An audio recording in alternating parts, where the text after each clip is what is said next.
Start. So here's our calculator. We have 3-bit inputs. So smallest bit to largest bit, smallest bit to largest bit. We have a clock for the flip-flop that holds our inputs. So what happens is we invert it through a Schmidt trigger because the Schmidt trigger is more robust against our inputs. And then the flip-flop will hold those values. We take those values and we put them into an adder, and then the adder is taken and added 6 to it because that gives us the second digit. Adding 6 will check if it's greater than 16, and then it will know, okay, we have a tens digit. Here we have the subtractor, which functions using 2's complement. So we flip everything and add 1, and then we subtract. So we add those two together. These are all brought into here, which are muxes. These multiplexers decide whether we're doing adding, subtracting, or multiplying. So we have these muxes for the 4 bits of the first number, and then 3 bits, so 1, 2, and 3 for the tens digit. Then we have one final flip-flop for the tens digit and one final flip-flop for the ones digit, which holds on to those values. So this is the clock button for that. And we have a button for subtracting and a button for multiplying. Over here is our multiplier. So we bring in these inputs through these large wires, and then we have the smallest terms being produced here. So we have the AND gates and then adders, and then we add 6, so we check if these numbers are greater than 10. Then we do the first partial sum over here and add 6. After that, we have the third term of the multiplication. So first we decide, is this greater than 20, or is it greater than 10 or less than 10? Then we produce the ones digits, and then we check if those are greater than 10. Then here is the final partial sum where we add the ones digit of the third term with the ones digit of this term. Over here we have a half adder, which adds together the possible tens. And then here we have the final adder, which adds together tens from here and tens from here to produce a tens digit.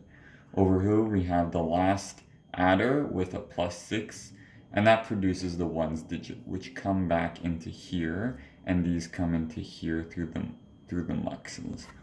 So now we're going to do a couple examples for you. We'll start off with some simple stuff. So 1 and 1. So I'm going to set the clock now. So 1 plus 1 is 2. Addition is our constitutive operator. But if we do subtraction,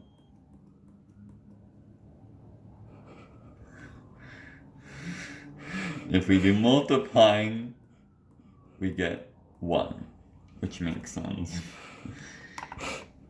If we do 2 times 1, or we have 3 for addition.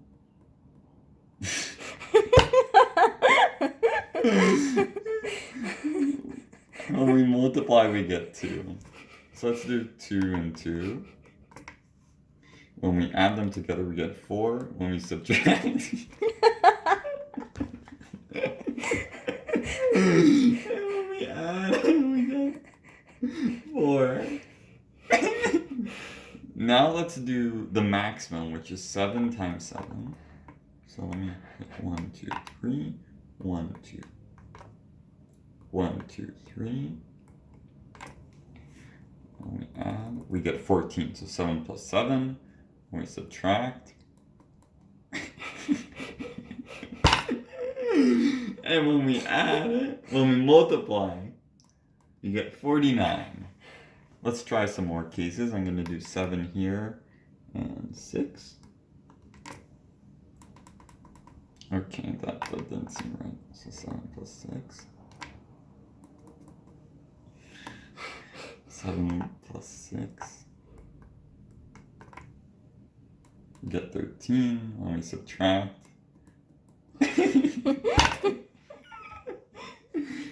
And when we multiply, we get 42. Let's try 7 times 4. So 7 plus 4 is 11. Let me subtract.